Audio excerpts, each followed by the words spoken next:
بیدروس بادشاہ اور اس کے ساتھی، انہوں نے کہا ہم ضرور ان کے بزرگوں کے مزارات کے قریب مسجدیں بنانا جائز ہے۔ اس سے معلوم ہوا کہ بزرگوں کے مزارات کے قریب مسجدیں بنانا اہل ایمان کا قدیم طریقہ ہے، اور قرآن کریم میں اس کا ذکر فرمانا اور اس کو منع نہ کرنا اس فعل کے درست ہونے کی قوی ترین دلیل ہے۔ اس سے یہ بھی معلوم ہوا کہ بزرگوں کے قرب میں برکت حاصل ہوتی ہے، اسی لیے اہل اللہ کے مزارات پر لوگ حصول برکت کے لیے جایا کرتے ہیں۔ قبروں کی زیارت سنت اور موجب ثواب ہے۔ سيقولون ثلاثة رابعهم كلبهم ويقولون خمسة وسادسهم كلبهم رجما بالغيب ويقولون سبعة وثامنهم كلبهم قل ربي أعلم بعدتهم ما يعلمهم إلا قليل فلا تمار فيهم إلا مراء ظاهرا ولا تستفت فيهم منهم أحدا۔ ترجمہ: اب لوگ کہیں گے کہ وہ 3 ہیں جبکہ چوتھا ان کا کتا ہے، اور کچھ کہیں گے وہ 5 ہیں اور چھٹا ان کا کتا، یہ سب بغیر دیکھے اندازے ہیں، اور کچھ کہیں گے وہ 7 ہیں اور 8واں ان کا کتا ہے۔ تم فرماؤ میرا رب ان کی تعداد خوب جانتا ہے، انہیں بہت تھوڑے لوگ جانتے ہیں، تو ان کے بارے میں بحث نہ کرو مگر اتنی ہی جتنی ظاہر ہو چکی ہے، اور ان کے بارے میں ان میں سے کسی سے کچھ نہ پوچھو۔ سیقولون، اب لوگ کہیں گے۔ تفسیر صراط الجنان میں ہے، واقعہ کے آخر میں ان کی تعداد کے متعلق لوگوں کے اختلاف کا بیان فرمایا اور اس کا حل بھی ارشاد فرما دیا، اور وہی حل ہر اس مسئلے کا ہے جو اہم نہ ہو اور جس کے جاننے سے کوئی خاص فائدہ نہ ہو۔ چنانچہ فرمایا کہ اب لوگ کہیں گے، یعنی عیسائی، جیسا کہ ان میں سید نامی آدمی نے کہا وہ 3 ہیں جبکہ چوتھا ان کا کتا ہے، اور عاقب نامی آدمی نے کہا وہ 5 ہیں اور چھٹا ان کا کتا ہے، یہ سب بغیر دیکھے اندازے ہیں، یعنی یہ دونوں اندازے غلط ہیں، وہ نہ 3 ہیں نہ 5۔ اور کچھ کہیں گے وہ 7 ہیں اور 8واں ان کا کتا ہے، اور یہ کہنے والے مسلمان ہیں۔ اللہ تعالیٰ نے ان کے قول کو ثابت رکھا کیونکہ انہوں نے جو کچھ کہا وہ رسول کریم صلی اللہ تعالی علیہ وآلہ وسلم سے علم حاصل کر کے کہا۔ تم فرماؤ میرا رب ان کی تعداد خوب جانتا ہے، کیونکہ تمام جہانوں کی تمام تفصیلات اور گزشتہ و آئندہ کی کائنات کا علم اللہ عز و جل ہی کو ہے یا جس کو وہ عطا فرمائے۔ مزید فرمایا کہ اصحاب کہف کی تعداد کو بہت تھوڑے لوگ جانتے ہیں۔ حضرت عبداللہ ابن عباس رضی اللہ تعالی عنہما نے فرمایا کہ میں انہی قلیل میں سے ہوں جن کا آیت میں استثناء فرمایا۔ آیت کے آخر میں مزید فرمایا کہ ان کے بارے میں اہل کتاب سے بحث نہ کرو مگر اتنی ہی جتنی ظاہر ہو چکی ہے، اور ان کے بارے میں ان میں سے کسی سے کچھ نہ پوچھو۔ ولا تقولن لشيء إني فاعل ذلك غدا إلا أن يشاء الله واذكر ربك إذا نسيت وقل عسى أن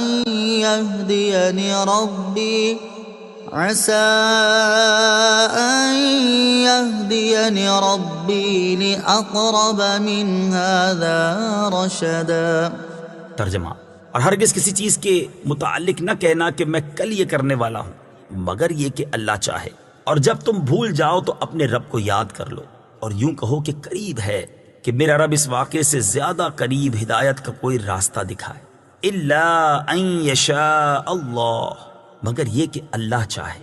تفسیر صراط الجنان میں ہے، یہاں 2 آیتوں میں اسلامی تعلیمات کی ایک بنیادی چیز بیان فرمائی کہ مسلمان کو چاہیے کہ اپنے ارادے میں انشاء اللہ ضرور کہا کرے۔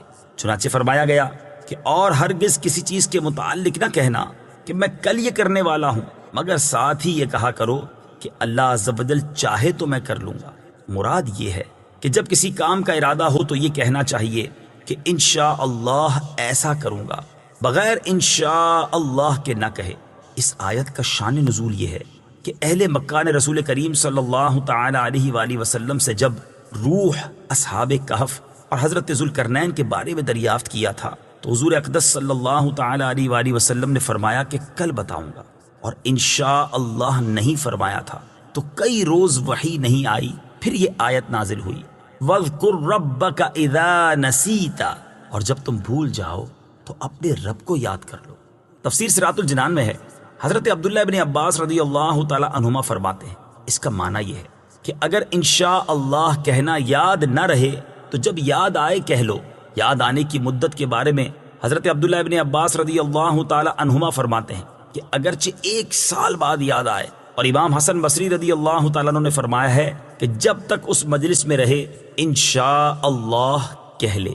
اس آیت کے معنی سے متعلق تفسیروں میں کئی قول مذکور ہیں، ان میں سے ایک یہ بھی ہے کہ آیت کا معنی یہ ہے اگر کسی نماز کو بھول گیا تو یاد آتے ہی ادا کر لے۔ نماز کے بارے میں حضرت انس رضی اللہ تعالی عنہ سے روایت ہے، نبی کریم صلی اللہ تعالی علیہ وآلہ وسلم نے ارشاد فرمایا جو نماز پڑھنا بھول جائے تو اسے چاہیے کہ جب یاد آئے اس وقت نماز پڑھ لے، اس کا یہی کفارہ ہے۔ وَقُلْ عَسَىٰ، اور یوں کہو کہ قریب ہے۔ تفسیر صراط الجنان میں ہے، ارشاد فرمایا یوں کہو کہ قریب ہے کہ میرا رب میری نبوت پر دلائل کے لیے اصحاب کہف کے اس واقعے سے زیادہ قریب ہدایت کا کوئی راستہ دکھائے، یعنی ایسے معجزات عطا فرمائے جو میری نبوت پر اس سے بھی زیادہ ظاہر دلالت کریں، جیسے کہ انبیاء سابقین کے احوال کا بیان، اور غیوب کا علم، اور قیامت تک پیش آنے والے واقعات کا بیان، اور چاند کا 2 ٹکڑے ہونا، اور حیوانات کا حضور اقدس صلی اللہ تعالی علیہ وآلہ وسلم کی رسالت کی گواہی دینا وغیرہ۔ وَلَبِثُوا فِي كَهْفِهِمْ 300 سِنِينَ وَازْدَادُوا 9 قُلِ اللَّهُ أَعْلَمُ بِمَا لَبِثُوا لَهُ غَيْبُ السَّمَاوَاتِ وَالْأَرْضِ أَبْصِرْ بِهِ وَأَسْمِعْ مَا لَهُم مِّن دُونِهِ مِن وَلِيٍّ وَلَا يُشْرِكُ فِي حُكْمِهِ أَحَدًا۔ ترجمہ، اور وہ اپنے غار میں 300 سال ٹھہرے اور 9 سال زیادہ، تم فرماؤ اللہ خوب جانتا ہے وہ جتنا ٹھہرے، آسمانوں اور زمین کے سب غیب اسی کے لیے ہیں، وہ کتنا دیکھنے والا اور سننے والا ہے، ان کے لیے اس کے سوا کوئی مددگار نہیں، اور وہ اپنے حکم میں کسی کو شریک نہیں کرتا۔ قل، تم فرماؤ۔ تفسیر صراط الجنان میں ہے، اصحاب کہف کے قیام کی مدت بیان کرنے کے بعد ارشاد فرمایا کہ اگر لوگ اس مدت میں جھگڑا کریں تو اللہ عز و جل ہی کا فرمانا برحق ہے، لہٰذا تم ان سے کہہ دو کہ اللہ عز و جل خوب جانتا ہے کہ وہ لوگ کتنا ٹھہرے تھے، خواہ وہ ان کے غار میں سونے والی مدت ہو یا تب سے لے کر اب تک کی مدت ہو، بہرحال اللہ تعالیٰ ہی بہتر جانتا ہے، کیونکہ آسمانوں اور زمین کے سب غیبوں کا علم اسی کو ہے، کوئی ظاہر اور کوئی باطن اس سے چھپا نہیں۔ اس حصے کا شان نزول یہ ہے کہ نجران کے نصرانیوں نے کہا تھا کہ 300 برس تک ٹھیک ہیں، اور 9 کی زیادتی کیسی ہے اس کا ہمیں علم نہیں۔ اس پر یہ آیت کریمہ نازل ہوئی۔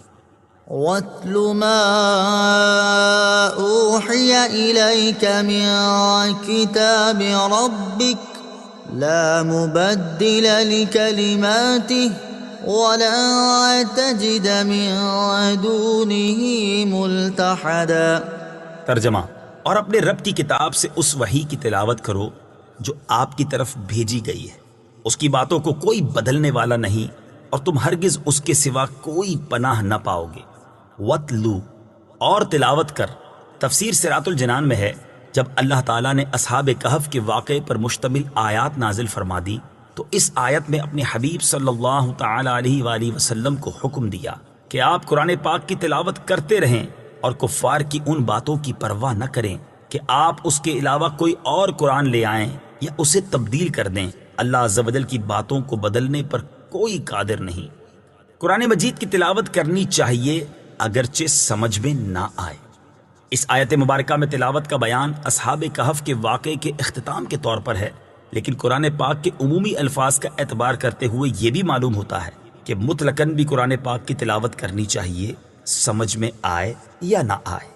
واصبر نفسك مع الذين يدعون ربهم بالغداة والعشي يريدون وجهه ولا تعد عيناك عنهم تريد زينة الحياة الدنيا تعد عيناك عنهم تريد زينة الحياة الدنيا ولا تطع من أغفلنا قلبه عن ذكرنا واتبع هواه وكان أمره فرطا. ترجمہ: اور اپنی جان کو ان لوگوں کے ساتھ مانوس رکھ جو صبح و شام اپنے رب کو پکارتے ہیں، اس کی رضا چاہتے ہیں، اور تیری آنکھیں دنیا کی زندگی چاہتے ہوئے انہیں چھوڑ کر اوروں پر نہ پڑیں، اور اس کی بات نہ مان جس کا دل ہم نے اپنی یاد سے غافل کر دیا، اور وہ اپنی خواہش کے پیچھے چلا اور اس کا کام حد سے گزر گیا. الذین یدعون ربہم بالغداۃ والعشی، جو صبح و شام اپنے رب کو پکارتے ہیں. تفسیر صراط الجنان میں ہے، اس آیت کا شان نزول یہ ہے کہ سرداران کفار کی ایک جماعت نے سرکار دو عالم صلی اللہ تعالی علیہ وآلہ وسلم سے عرض کیا کہ ہمیں غربا اور شکستہ حالوں کے ساتھ بیٹھتے شرم آتی ہے، اگر آپ انہیں اپنی صحبت سے جدا کر دیں تو ہم اسلام لے آئیں، اور ہمارے اسلام لانے سے خلق کثیر اسلام لے آئے گی.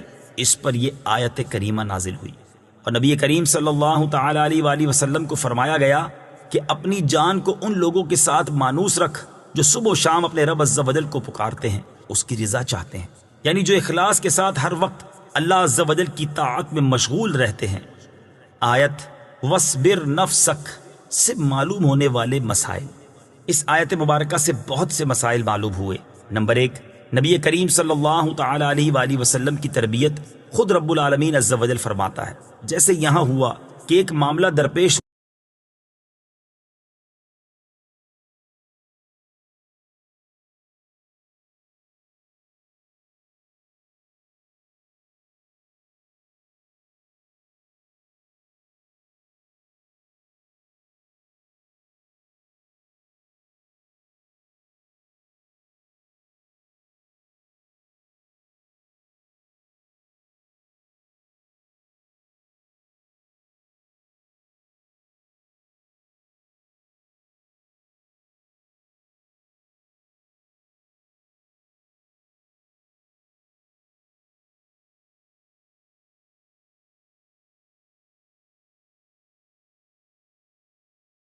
ہوا تو اللہ عز و جل نے اپنے حبیب علیہ الصلوۃ والسلام کی خود تربیت فرمائی اور آپ کی کمال کی طرف رہنمائی فرمائی. نمبر 2، یہ بھی معلوم ہوا کہ اچھوں کے ساتھ رہنا اچھا ہے اگرچہ وہ فقراء ہوں، اور بروں کے ساتھ رہنا برا ہے اگرچہ وہ مالدار ہوں. نمبر 3، یہ بھی معلوم ہوا کہ صبح و شام خصوصیت سے اللہ عز و جل کا ذکر کرنا بہت افضل ہے. قرآن پاک میں بطور خاص صبح و شام کے ذکر کو بکثرت بیان فرمایا ہے، جیسے اس آیت میں بھی ہے اور اس کے علاوہ بھی بہت سی آیتوں میں ہے.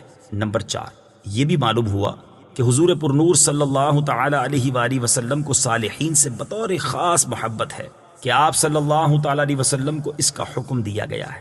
نمبر 5، صالحین کی 2 علامتیں بھی اس آیت میں بیان فرمائیں.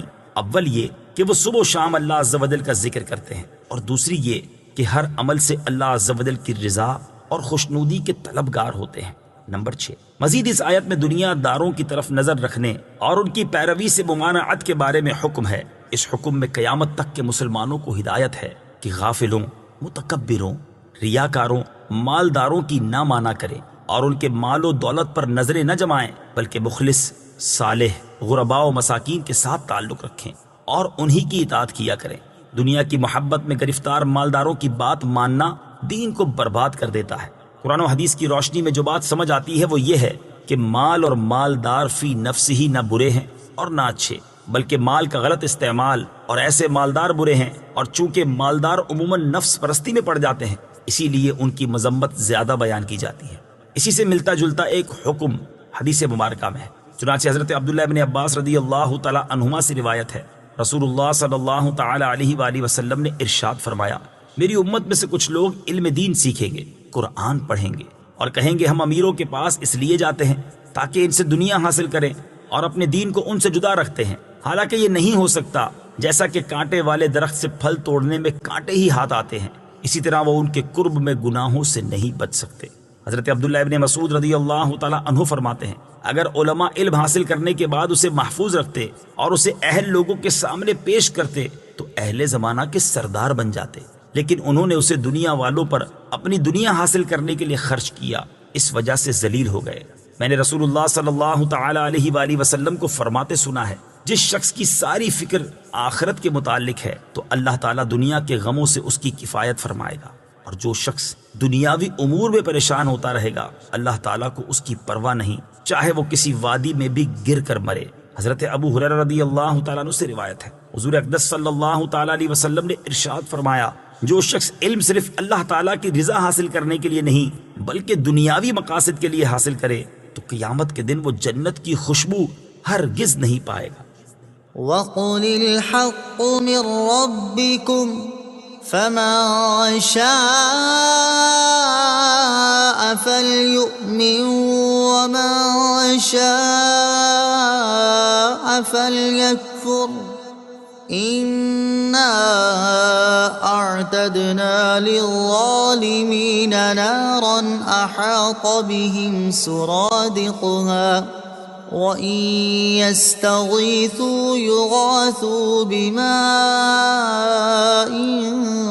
كَالْمُهْلِ يَشْوِي الْوُجُوهَ بِئْسَ الشَّرَابُ وَسَاءَتْ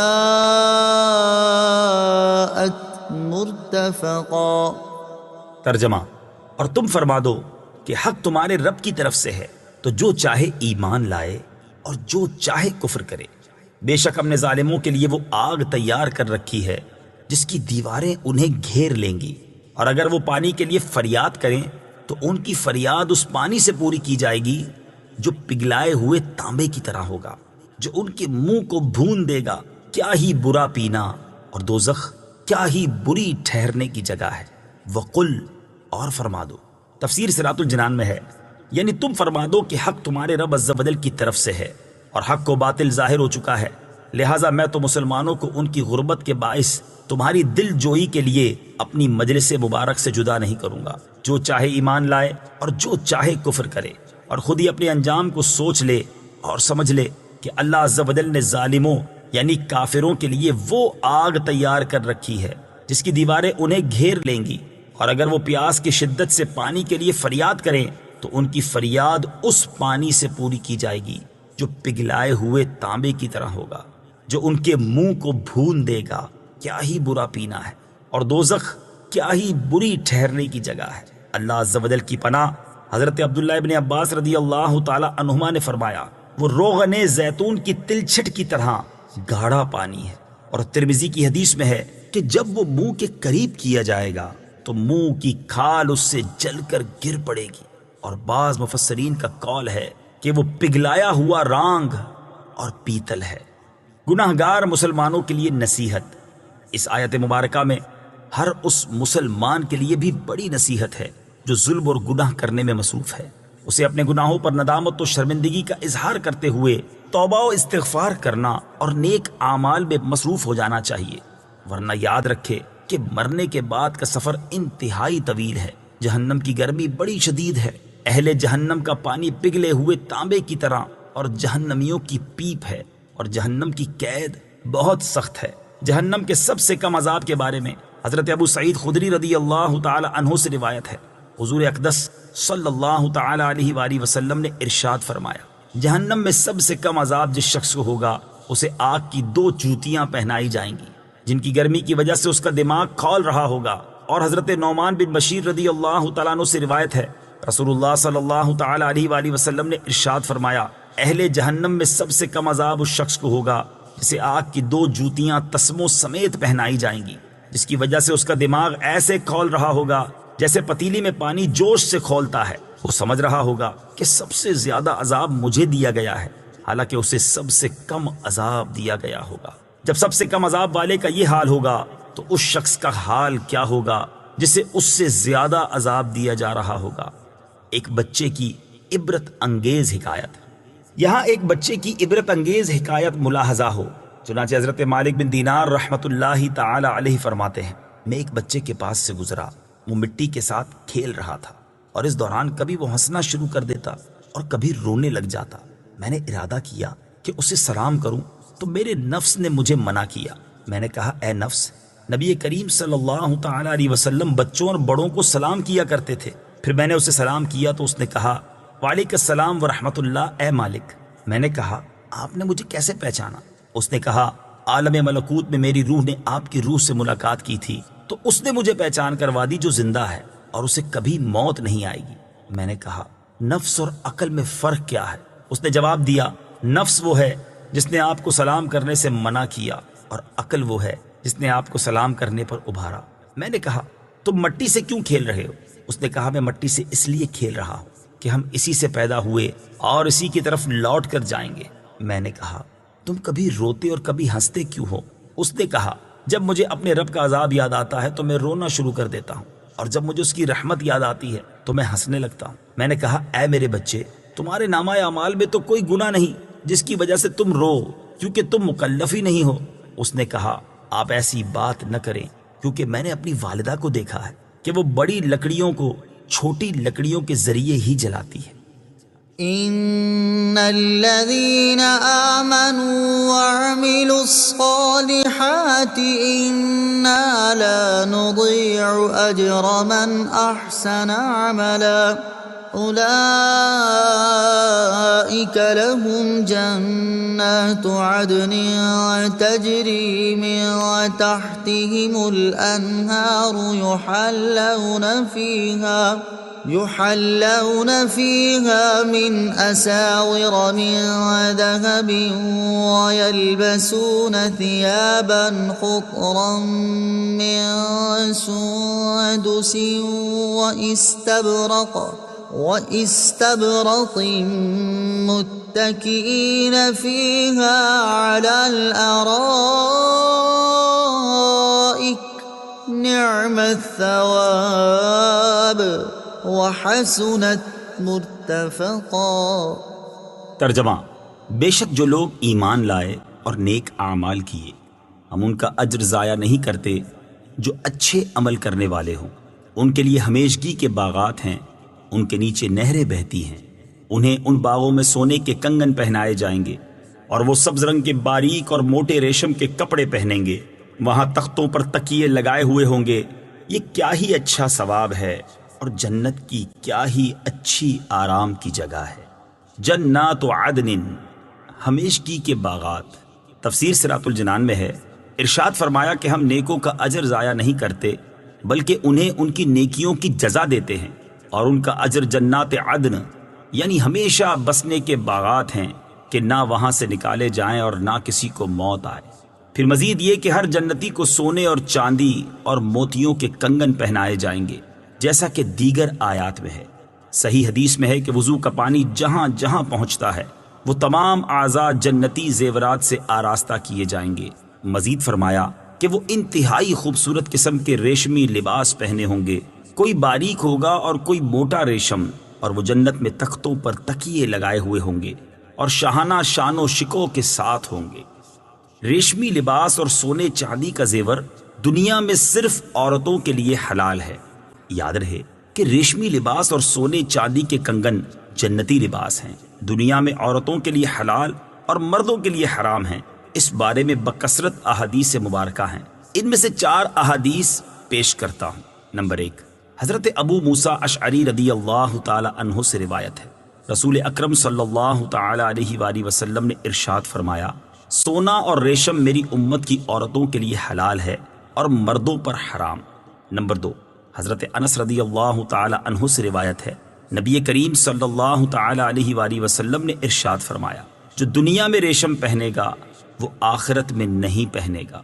نمبر 3، حضرت عمر فاروق رضی اللہ تعالی عنہ سے روایت ہے، حضور اقدس صلی اللہ تعالی علیہ وآلہ وسلم نے ریشم پہننے کی ممانعت فرمائی مگر اتنا، اور رسول اللہ صلی اللہ تعالی علیہ وآلہ وسلم نے 2 انگلیاں بیچ والی اور کلمے کی انگلیوں کو ملا کر اشارہ کیا۔ صحیح مسلم کی ایک روایت میں ہے کہ حضرت عمر فاروق رضی اللہ تعالیٰ عنہ نے خطبے میں فرمایا، رسول اللہ صلی اللہ تعالی علیہ وآلہ وسلم نے ریشم کی ممانعت فرمائی ہے مگر 2 یا 3 یا 4 انگلیوں کے برابر، یعنی کسی کپڑے میں اتنی چوڑی ریشم کی گوٹھ لگائی جا سکتی ہے۔ ریشم کے لباس سے متعلق چند مسائل۔ یہاں ریشم کے لباس سے متعلق چند شرعی مسائل ملاحظہ ہوں۔ نمبر 1، ریشم کے کپڑے مرد کے لیے حرام ہیں۔